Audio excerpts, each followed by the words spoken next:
Hey guys, welcome back to another episode of In-Depth Angling. We're going to be taking a look at and breaking down the bass pre-spawn from water temperatures, locations, patterns these fish use, and what baits to throw at them during the pre-spawn phase. Be sure to hang with us till the end. I'm going to go over a few spots to go to and catch a few big ones yourself during this pre-spawn early spring phase. But before I go any further, if you're new to the channel, please consider subscribing to In-Depth Angling so you don't miss another lake breakdown and bass fishing video created to help you guys become better anglers out on the water this year to catch more fish, catch bigger fish, and have more fun. In the early spring, bass start moving up out of their winter haunts in search of food to gain weight and ahead of the big major spawn that takes place in the spring once water temperatures reach somewhat around 55 degrees when that spawn starts. The major pre-spawn in early spring begins once water temperatures reach the upper 40s. There's more than one spawn throughout the year, keyed off on moon phases, and a full moon usually triggers the bass to go up and move into the shallows to spawn, and they will do that anywhere between the 55 to 80 degree mark. The first big one that comes through though is what most people refer to as the main spawn during the spring, is when that first water temperature heats up out of that colder temperatures that we've had all winter, and it's the first one that we have. So as that water's climbing up into the upper 40s, that's when the main pre-spawn is in place as well. But not all the fish spawn at the same time for survival reasons of the species in case something catastrophic happened. The rise in temperature in the early part of spring increases the fish's metabolism for all three species of bass found in Stockton Lake, drawing them to the shallows to feed on crayfish, shad, and bluegill as their main primary food sources. Stockton Lake has 298 miles of shoreline created by a dam on the north side of the lake and two major channels from the Little Sac and the Sac River that merge into a V-shape on the lower end of the lake. So this is the big dam right here. It's kind of a wider channel here towards the end, but I'll show you guys what I'm talking about when I say there's a V-shape into this lake. If I zoom out here from these two river channels, as you guys can see, there's a little sac arm over here on my right and the sac arm on my left here, and they merge down here towards the lower end, and that channel gets very wide. There's several islands in the lake and a lot of really great points and rocky structure in this lower end. But because Stockton's such a big lake in general, this process doesn't all happen at once for every fish in the lake due to the flux in water temperature and the fact that the fish don't all come up to spawn at the same time. Shallow water near the inlets on these river arms up here are a lot faster to warm up. You can see by all the darker blue that we have here, this is a shallower channel. It's also a lot narrower than it is width-wise in this section compared to down there by the dam, and just from shore to shore across, there's not a whole lot of water to heat up relative to what's down there closer towards the lower end of the lake, whether it be over here on the Little Sac arm or over here off of one of these other branches. They all heat up faster than what this area down here does. This will be the last down here by the dam on the north side to heat up. Smallmouth bass are more commonly found in the deeper and generally cleaner northern section of the lake over here towards the dam. Largemouth bass and spotted bass can be found in that area as well, but the more common the upper two-thirds of the lake where the water is generally stained and has more timber. Stockton has the potential to hold double-digit largemouth bass and is the location where the state record smallmouth bass was caught in the state of Missouri, weighing at over 7 pounds in total weight. The Missouri Department of Conservation found 24% of the bass caught in the Little Sac arm of the lake were over the 15-inch length limit, and 31% are over the length limit in the Little Sac arm during the spring of 2021. Some of the best baits to use for these bass during the time of year are old staples in any Ozark lake. Suspending jerkbaits excel in clean water on Stockton near either rock or timber, whether it's standing up or laying down. These things draw fish out of cover all the time. This is an example of what one would look like. I like to use a lot of these 6 cents provoke jerkbaits. They work excellent. I also like using some of these KVD jerkbaits as well. They just have really good suspending action on them. They have a slow rise to them. Anything that's got a really slow rise or slow sink is okay. You just want them to kind of hang out and not rise up too quickly.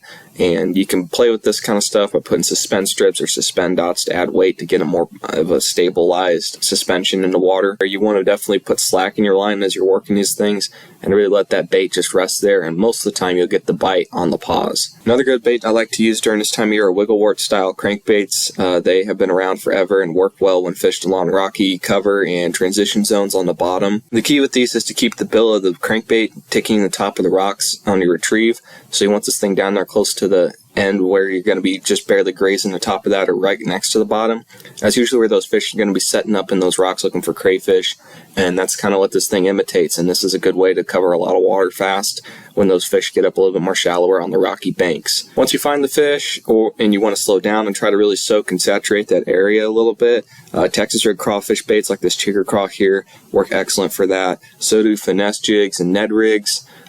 They all work really great for working along the bottom, catching some more of those finicky fish as well. If they have a cold front that swings in, you can fish these a little bit deeper, or you can slow down with them and really fish the bottom area that you caught a couple of the active fish and see if there's anything else in the area that you might have missed going over with more of the moving water and covering power fishing baits I just showed you between the jerk bait and the crankbait before with the wiggle wart. So now guys, I'm going to get you guys down here on the lake and show you a couple areas I like to target, or what I'm looking for in general to go and look for when trying to find some of these pre-spawn bass.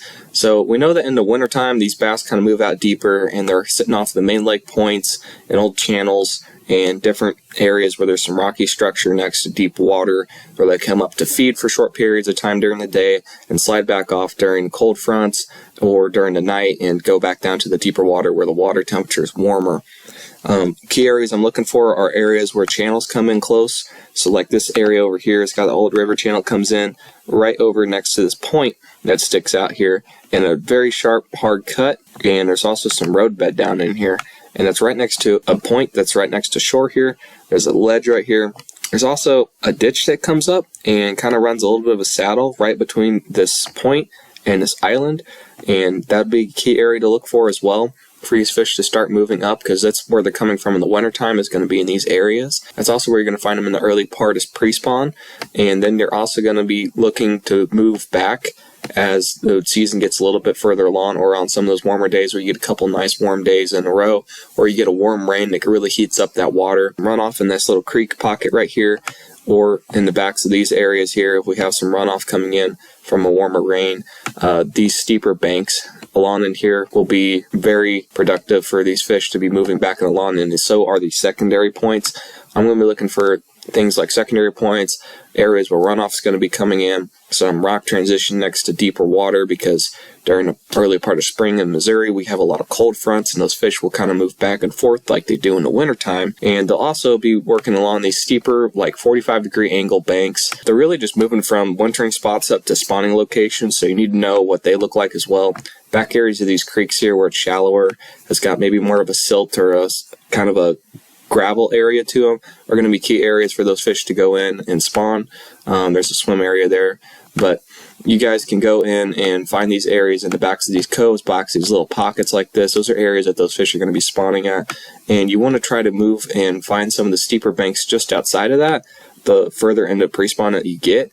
And you're also going to want to be trying to find some of those areas that are just outside of that as far as points go too, like a good hard secondary point, or maybe there's a channel creek that comes in over here a little bit closer to the bank, and it's got some rock structure and some standing timber nearby that they'll like to stage up in before they make the move up to go spawn. Those are going to be very key holding areas that I'm going to be looking for. If you find a point that's got some standing timber on it right next to a spawning pocket next to deep water, that's going to be like your just a trifecta of everything that you would possibly want to see in a pre-spawn location for fish. I'll take you guys over here into a bigger cove so I could show you guys a technique I like to use this time of year. So in this cove here, you can see there's just a lot of different side coves, different points, and it can be kind of overwhelming to an angler to try to figure out where exactly these fish are going to be staged up at and what to even start on first. What I would like to do in this situation is come in here and fish some of the main lake points first, especially earlier in the year, and I might hit 2 or 3 of those. And if I don't catch something within 10-15 minutes on a spot like that, I'm going to be moving further back and trying some of the channel banks then, such as these over here, or some of these secondary points coming back into the cove. This first third of the cove here, like if I draw a line kind of right down and through here and say this is the first outer third of the cove, if I'm getting no bites in there, I'm going to move back to the second third, and I'm not going to really try to fish anything in that first third again until I catch a fish, and they'll be somewhere in this cove because of the size of it. So if you ever are confused about where to start in a big cove and just start working your way back and try to figure out what section of the cove and what kind of structure they're holding on to. And I'm going to be looking in the second third here, and maybe there's a couple little points over through here. There's a few pockets where there's some rock that kind of gets a little bit more shallow right off of these deeper breaks that those fish could move up into and to feed if there's some bait up there during the height of the day and there's maybe some warmer wind or some sunlight hitting on those rocks, heating that water up a little bit, they'll kind of trigger them and spark a feeding. I'm going to even check out in the backs here because there's still deep enough water. If I'm not catching fish up there in that second third, I'm going to be checking these areas more towards the end of this cycle, but right off of these little cuts right before these turns go into these pockets as well, especially since there's an old creek bed in this little pocket here, will be really key areas to go and check out, like over here along some of these banks as well. They're just going to be something I'm going to target more with like a wiggle wart style bait or something that's a little bit more moving to try to cover those banks and things. Those points are really good, and those standing timber are really good to target with those jerk baits and stuff. But during this time, I'm going to be using probably either jerk bait or crankbait to go and locate fish, to get a couple bites, get some confidence in what I'm doing, and figure out what part of the cove that they're in. Divide this up into thirds. And let's say you catch the fish in the second third of this cove here, and you didn't catch any in the first third, and there's nothing happening in the back yet. I'm going to go to the very next cove over that's a major in this arm over here, and like let's say I go down a little ways. I'm just going to be fishing this second third from like right in here out to in this section. So I'm going to be fishing these couple points in through here and some of these little bends and pockets and some of these little creek bed areas where there's a lot of different rock transition stuff. And what I'm really looking for along some of those creek beds, and especially going back into the back thirds of these coves, especially as we get closer to the spawn, is transition areas where the rock and bottom content changes from like maybe a baseball size rock into a more of a pea gravel like they're going to go up and spawn to. Anytime you see a transition from like a bigger rock to a smaller rock or vice versa, you're going to want to try to target those areas, especially as we get further along. Those fish will kind of sit up on those zones because it's a different type of bottom, and they'll kind of straddle those areas for different reasons, because one's good for making beds and spawning, and the other one is good for feeding on, and they have like more crawfish and bugs and stuff in there, which also attracts bluegill and different things. So there's more of a food source in one, and there's also more of a production of like actually spawning in another. And those are just key holding areas that they don't have to have much feature to them, just a different bottom type where they transition is just a key to be looking for, especially if there's not much else cover around. Moving down over here towards the lower end of the lake, we get into this one cove over here that I fished before. It's got a lot of deeper water in it, but it also has a bunch of flooded timber and standing trees throughout the whole thing. Some really decent points in the back of here, some different creek beds that shoot out and things. And I'm going to be looking for areas that have creeks in them, especially on the lower end of the lake in the early part, because that's where you're going to have some warmer runoff. And the back thirds of these coves over here will actually have a lot warmer water than it will out here towards the main channel. So if you're going to be fishing that lower end of the lake especially, do not be afraid to go to the back third of the cove and then work your way out, as opposed to start at the beginning of the cove out there where the mouth of it is. My technique for where I start, whether it's at the mouth or in the back, it'll work either way for you, but especially as you get down here towards the lower end, I like to start further into the back, because usually those are the areas that you have shallower water that heats up faster, you have warm runoff coming in, and the sun can heat up that water a little bit faster due to it just being a little bit more of a silt bottom that heats up quicker, and we can fish this area a little bit more aggressively because those fish's metabolism is moved up, and the active ones are going to be slid into the backs of those coves already. They're still going to be near the deeper water. Like I would be expecting to catch some fish over here along this bank over here in this section. There's an old road bed that sticks out over here next to this point that looks pretty good to me. There's this old creek that comes in here, pumping out maybe some nice warm water after a good warm rain, where we maybe have a 50 or 60 degree day where we get some rain in the spring, and the rest of the water temperature is still in the 40s. This area back in here will heat up really fast. You can see a feeding frenzy take off really quick in an area like that. Just to show you guys real quick just how many big coves this lake has. So there's another big one back here. It's got a nice creek in it. One over here on this section that's very long. You could do that kind of same technique with. It's got a lot of timber in it as well. So just be mindful if you go into those areas where there's a lot of timber. Be paying attention to where you're boating into, and to try not to hit any of those stumps or anything, and just slow down and pay attention, very careful throughout those sections. Up here as well, you get some of the smaller coves, but there's still some creeks in them, and those areas are going to heat up a little bit quicker relative to the main channel in a lot of cases. And those are kind of areas I'm going to want to be starting out early and trying to fish first. These sections, these little pockets out here closer towards the main channel, can hold fish as well, but they're also going to be some of the last to heat up to the temperature that some of those areas where they get some of the warmer runoff to come in through at. The back of this cove over here is going to be a little bit warmer than the pocket right next to it, but this is out on the main channel where some of that cooler water is at, and it's not going to heat up nearly as quick as the back of this.